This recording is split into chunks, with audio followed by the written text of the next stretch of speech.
विकास के नाम पर विनाश का बड़ा खेल। एक यादव सिंह के बहाने दो सरकारों की पड़ताल।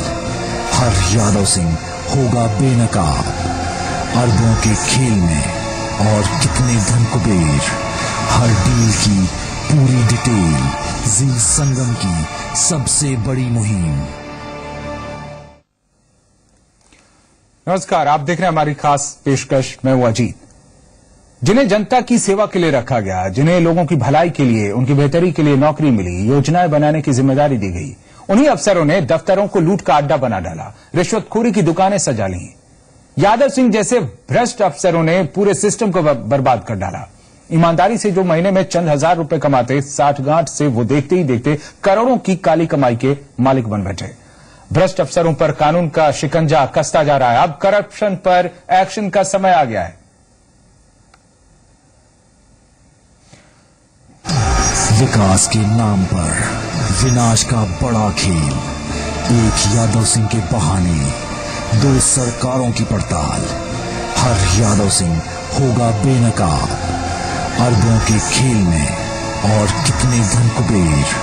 हर डील की पूरी डिटेल। जी संगम की सबसे बड़ी मुहिम। तो नोएडा अथॉरिटी के पूर्व चीफ इंजीनियर यादव सिंह के मामले में जी संगम की मुहिम का असर हुआ। यादव सिंह का मामला प्रधानमंत्री नरेंद्र मोदी तक पहुंच चुका है। पीएम मोदी को इस बात की जानकारी दी गई है कि इस पूरे मामले की मॉनिटरिंग एसआईटी कर रही है।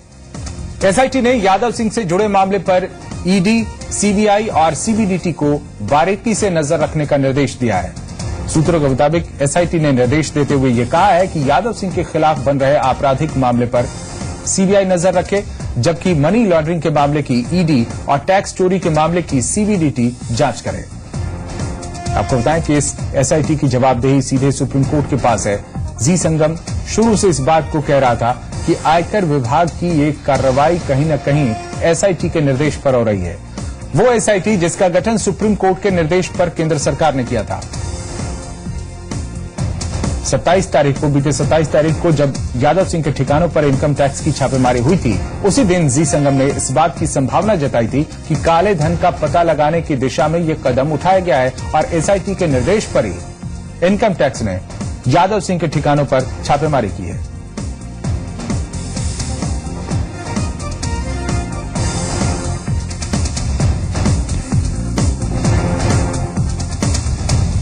और हमारे साथ खास मेहमान जुड़ गए इस वक्त। जस्टिस सीबी पांडे, पूर्व न्यायाधीश, लखनऊ से जुड़े हैं। बहुत बहुत स्वागत है आपका हमारे इस खास कार्यक्रम में।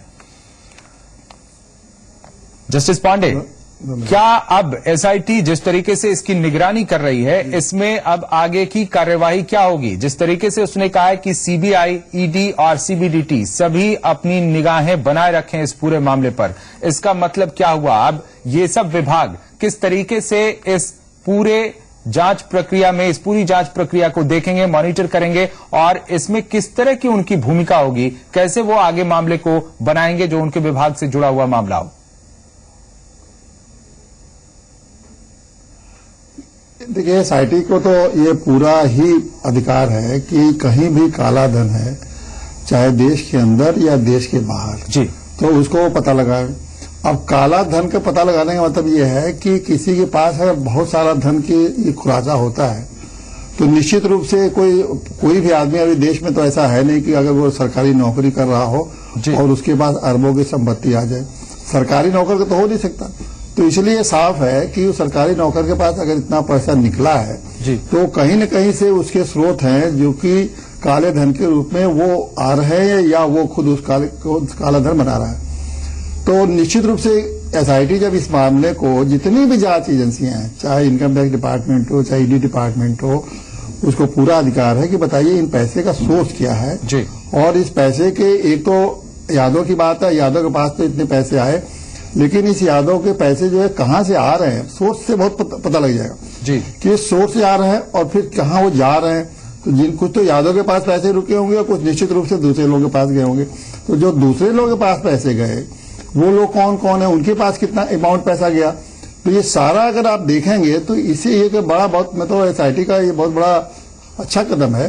क्योंकि इस तरह पता, अभी तो ये लगता था, सब लोग ये समझते थे कि अगर काला धन मिल गया इनकम टैक्स डिपार्टमेंट टैक्स ले लेगा और छोटा मोटा प्रोसिक्यूशन केस कर देगा और उसके बाद हमको मुक्ति मिल जाएगी। लेकिन इस मामले में न केवल यादव जाएंगे बल्कि उससे जुड़े हुए तमाम लोग, जो लोग भी इस मामले में जुड़े हुए हैं, उनका भी खुलासा होगा। और यही सबसे बड़ी जरूरत है इस देश में आज जो आज देश में जो भ्रष्टाचार का जो बड़ा जाल फैला हुआ है, ये जाल कैसे टूटे, और ये टूटने का मैं समझता हूँ कि एसआईटी का ये प्रयास जो है बहुत ही सराहनीय प्रयास है। और इस केस की अगर बात करें, इसमें अभी तक इनकम टैक्स डिपार्टमेंट जहां तक पहुंचा है, जिस मुकाम तक पहुंचा, अभी कई सारे लॉकर्स उसे खोलने बाकी हैं, उसका पता लगाना, उसमें जो कुछ भी निकलता है उसका आकलन करना अभी बाकी है। अब तक जो मामले उजागर हो पाए हैं उनमें किन किन तरह का केसेस बनता हुआ आपको दिख रहा है? सीबीआई से जुड़ा हुआ, ईडी से जुड़ा हुआ और सीबीडीटी से जुड़ा हुआ? ये देखिए, जहां तक इनकम टैक्स डिपार्टमेंट है उसको तो काला धन जब्त करने का पावर है और उसके बाद उनको वो प्रोसिक्यूशन लॉन्च कर सकते हैं, उसमें भी सजा है इनकम टैक्स छिपाने के लिए। दूसरा है मनी लॉन्ड्रिंग का है। मनी लॉन्ड्रिंग के अंदर तो पूरी की पूरी प्रॉपर्टी जब्त करने का भी अधिकार है और उसके अंदर क्रिमिनल प्रोसिक्यूशन लॉन्च करने का अधिकार है। क्रिमिनल प्रोसिक्यूशन बनता है अगर कोई भी पैसा आपने मनी लॉन्ड्रिंग किया। मनी लॉन्ड्रिंग का मतलब यह है कि आपने ब्लैक मनी को व्हाइट बनाने का काम किया। बहुत सारे इसमें ब्लैक मनी को से ही प्लॉट खरीदे गए, व्हाइट मनी से तो खरीदे नहीं गए होंगे, कम दाम दिखाया गया होगा और उसमें ज्यादा बड़े महंगे प्लॉटों को कम दाम पर बेचा गया होगा, फिर उस पैसे को ब्लैक में बदला गया होगा। सब मनी लॉन्ड्रिंग बहुत सारे केस मिलेंगे, निश्चित रूप से मिलेंगे, इसमें कोई संदेह नहीं। तीसरे जो है कि डिसप्रोपोर्शनेट एसेट्स का, क्योंकि यादव गवर्नमेंट सर्वेंट थे और गवर्नमेंट सर्वेंट के पास इतना पैसा आना उनके, तो ये उनके आय से बहुत ज्यादा संपत्ति है, तो वो तो प्रिवेंशन ऑफ करप्शन एक्ट का मामला बनेगा ही। और प्रिवेंशन ऑफ करप्शन एक्ट के साथ साथ जो उन्होंने डॉक्यूमेंट्स इधर उधर फर्जी बनाए होंगे, मिसरिप्रेजेंट किया होगा, अथॉरिटी के सामने गलत तथ्य प्रस्तुत किए होंगे जिससे कि 420 के केसेस बनते हैं, बहुत से डॉक्यूमेंट फैब्रिकेट किए होंगे, तो ये जो मामले बनते हैं वो ये सब क्रिमिनल ऑफेंसेज हैं जो कि इंडियन पिनल कोड के अंदर और लाइफ इम्प्रिजमेंट तक इसमें सजा है। तो ये बहुत गंभीर मामले बने। बिल्कुल, तो आपसे अब जानेंगे हम आगे कि क्या अब तक जो भी बातें सामने आई हैं उनके आधार पर ये अलग अलग केसेज बन गए होंगे, इन पर सीबीआई काम कर रही होगी या अभी ये बात उसकी निगरानी में है। आगे वो जब पूरी रिपोर्ट आ जाएगी उसके बाद वो इस पर मामला बनाकर, केस बनाकर आगे बढ़ेगी। आपसे हम आगे बातचीत जारी रखेंगे। इन सबके बीच एक बड़ी खबर मिल रही है, नोएडा अथॉरिटी में यादव सिंह का एक और खेल सामने आया है। यहां 10 ठेकेदार जो अथॉरिटी में लेबर सप्लाई करते थे, उनके नाम और पते फर्जी निकले हैं। आरटीआई से मांगी गई जानकारी में यह खुलासा हुआ है। संविदा पर काम करने वाले 4000 कर्मचारियों को सैलरी कैश में मिलती थी, जो कहीं ना कहीं उसकी ब्लैक मनी का हिस्सा था। पैसा चेक के जरिए सैलरी के लिए आता था और वो ऐसे ठेकेदारों की कंपनी को दिया जाता था जो यादव सिंह के नेटवर्क की कंपनी थी। फिर वो ठेकेदार भी काले धन के रूप में सैलरी देते थे। इसी खेल की वजह से यादव सिंह ने स्थायी नहीं होने दिया उन्हें।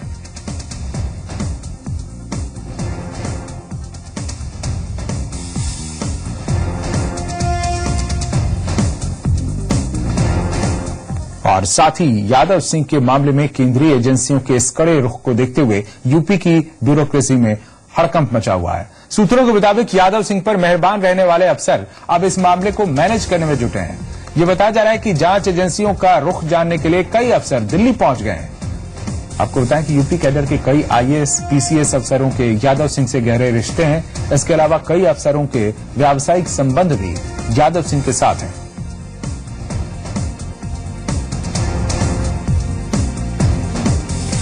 तो यादव सिंह पर शिकंजा कसने के बाद अब वो सभी लोग इसमें फंसते हुए नजर आ रहे हैं जिन्होंने अथॉरिटी में रहते हुए यादव सिंह के गोरख धंधे में उनका साथ दिया था। अब जब एसआईटी इस मामले की मॉनिटरिंग कर रही है तो इस बात की संभावना काफी बढ़ गई है कि जो लोग भी हजारों करोड़ के इस घोटाले में शामिल हैं उनके खिलाफ भी सख्त से सख्त कार्रवाई होगी। ये बताया जा रहा है कि यादव सिंह और उससे जुड़े लोगों की गतिविधियों की जानकारी इन तीनों एजेंसियों को है। ये घोटाला हजारों करोड़ का है। यादव सिंह सिर्फ एक चेहरा है, इसके पीछे राजनेता, अधिकारी, ठेकेदार और बिल्डर हैं जिनकी मिलीभगत से हजारों करोड़ का ये घोटाला किया गया है।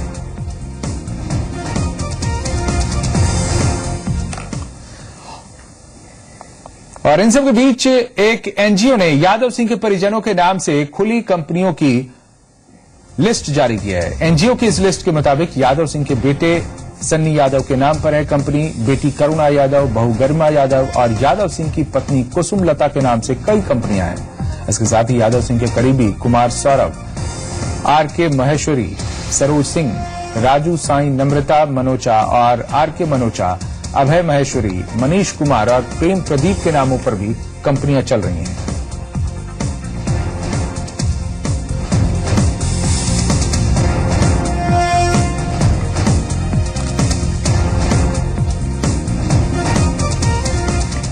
करप्शन पर एक्शन की बात अब शुरू हो गई है, क्योंकि यादव सिंह से जुड़े जो मसले हैं इनकी जांच की मॉनिटरिंग अब एसआईटी कर रही है और एसआईटी ने कई संस्थाओं को अलग अलग निर्देशित किया है कि वो इनसे जुड़े मामलों पर अपनी निगाह रखे और जिस तरह के मामले बनते हैं, केसेज बनते हैं इस यादव सिंह से जुड़े हुए मामले में, उन पर वो आगे बढ़े, जिसमें सीबीआई है, ईडी है और इसके साथ ही सीबीडीटी को भी इस तरह के निर्देश दिए गए हैं। और बात प्रधानमंत्री तक पहुंच चुकी है। प्रधानमंत्री को यह बताया गया है कि एसआईटी इस पूरे मामले की निगरानी कर रही है। हम कर रहे हैं इस पर चर्चा। करप्शन पर एक्शन के तहत जस्टिस सीबी पांडे हमारे साथ जुड़े हुए हैं इस वक्त लखनऊ से। जस्टिस पांडे, जिस तरह से अब करप्शन पर एक्शन की बातें सामने आ रही हैं, इसमें अब कितनी उम्मीद जगती है कि इस पूरे जाल का खुलासा हो पाएगा और इन सब पर कार्रवाई हो पाएगी? ये जो मामला है ना, इसमें मैं नहीं समझता कि इस मामले को सरकार दबा पाएगी, क्योंकि ये एक ऐसा मामला है जो कि देखिए पिछले बहुत सालों से इस बात को, करप्शन के मामले में पूरे देश में माहौल बन रहा था और उसमें चाहे बात चल रही थी, चाहे सुप्रीम कोर्ट की, लोकपाल की, बहुत सारे एक के बाद एक मामले अगर जो खुलते जा रहे थे, तो करप्शन के खिलाफ पूरा देश का जनमानस है। नहीं मानेंगे ये लोग, गवर्नमेंट के लोग, तो निश्चित रूप से ये मामला आप जान ही रहे हैं कि सुप्रीम कोर्ट और हाई कोर्ट के अभी दरवाजे खोले हुए हैं। वहां को अभी तो गवर्नमेंट निश्चित रूप से देखा जा रहा है कि ये मामले कहां तक सरकार जो है ईमानदारी से इसको करने के लिए तैयार है। अब एसआईटी ने कदम उठा लिया, अगर एसआईटी रही तो तब भी एक संदेह का दायरा होता, लेकिन जब ऐसे एसआईटी ने इस मामले को ले लिया तो अभी थोड़ा इंतजार करना पड़ेगा और एसआईटी तो निश्चित रूप से ये निष्पक्ष रूप से इस मामले को कोशिश करेगी, लेकिन ये मामला अब दब नहीं सकेगा। अब ये अगर कोई कोशिश, कोई भी इसमें सरकार, चाहे उत्तर प्रदेश की सरकार हो या केंद्र की सरकार हो, अगर इसको दबाने की कोशिश करेगी तो दोनों सरकारों को इसका खामियाजा भुगतना पड़ेगा। खास करके सरकार का तो उतना अभी इसमें हाथ नहीं है, लेकिन उत्तर प्रदेश सरकार को अभी से इस मामले में किसी के बचाव में कोई कोशिश नहीं करना चाहिए, अन्यथा उत्तर प्रदेश की सरकार के लिए बहुत बड़ा मुसीबत ये मामला बन के आ सकता है और इनके अधिकारी एक के बाद एक पकड़े जाएंगे, साथ ही साथ बहुत सारे नेता भी पकड़े जाएंगे, क्योंकि देखिए अधिकारी जी बिल्कुल ये गठजोड़ रहा है, ये हम शुरू से रखते रहे हैं दर्शकों के सामने के नेता और अधिकारियों का गठजोड़ रहा है और अधिकारी ठेकेदारों के साथ मिलकर इस चीज को कैसे आगे बढ़ाते रहे और घोटाले पर घोटाले को अंजाम देते रहे। बहुत बहुत धन्यवाद आपका, शुक्रिया हमारे साथ बने रहने के लिए। तो एक तरफ जहां नोएडा अथॉरिटी के पूर्व चीफ इंजीनियर यादव सिंह पर शिकंजा कसता जा रहा है, वहीं प्राधिकरणों में बढ़ते भ्रष्टाचार को देखते हुए अखिलेश सरकार अब एक्शन में आ गई है और इस मामले में जी संगम की मुहिम रंग लाई है। अखिलेश कैबिनेट ने हाउसिंग पॉलिसी को बदलने का फैसला किया है। Land free hold, land use conversion policy में भी बदलाव किया गया है। साथ ही समाजवादी आवास योजना भी शुरू करने की तैयारी है। देखिए रिपोर्ट। रंग लाई जी संगम की मुहिम, प्राधिकरणों से मिटेगा भ्रष्टाचार, भ्रष्ट अफसरों की अब खैर नहीं, आम आदमी को मिलेगी राहत, सरकार देगी सस्ते घरों की सौगात। नोएडा अथॉरिटी के पूर्व चीफ इंजीनियर यादव सिंह की काली कमाई और उसके हर राज से जी संगम की टीम पर्दा उठाने में जुटी है। जी संगम की इस मुहिम का असर हुआ है। अखिलेश सरकार ने प्राधिकरणों में हो रहे भ्रष्टाचार से निपटने के लिए कई अहम फैसले लिए हैं। नोएडा अथॉरिटी समेत सूबे के दूसरे प्राधिकरणों में भ्रष्टाचार के खेल में बिल्डरों, अफसरों, इंजीनियरों और नेताओं की सांठगांठ रहती है। लिहाजा अखिलेश सरकार ने सिस्टम में बदलाव का फैसला कर लिया है। यूपी सरकार ने पुरानी हाउसिंग पॉलिसी की जगह नई हाउसिंग पॉलिसी बनाई है। अखिलेश कैबिनेट ने इस पर मोहर लगा दी है। सरकार को उम्मीद है कि नई आवास नीति से भ्रष्टाचार पर अंकुश लगाने में मदद मिलेगी। प्राधिकरण में वीसी, आवास आयुक्त और कमिश्नर को और ज्यादा मजबूत किया जाएगा। इसके साथ साथ लैंड फ्री होल्ड करने, लैंड यूज कन्वर्जन के लिए भी नई नीति बनाई गई है। इसके साथ अखिलेश कैबिनेट की बैठक में शहरों के लिए नई आवास योजना को भी मंजूरी दी गई। यूपी सरकार समाजवादी आवास योजना शुरू करने जा रही है। इस योजना के तहत अगले 3 सालों में 3 लाख घर बनाए जाएंगे। अगले महीने की 15-16 तारीख को सीएम समाजवादी आवास योजना का उद्घाटन करेंगे। विकास के नाम पर विनाश का बड़ा खेल, एक यादव सिंह के बहाने 2 सरकारों की पड़ताल। हर यादव सिंह होगा बेनकाब। अरबों के खेल में और कितने धन कुबेर, हर डील की पूरी डिटेल। जी संगम की सबसे बड़ी मुहिम।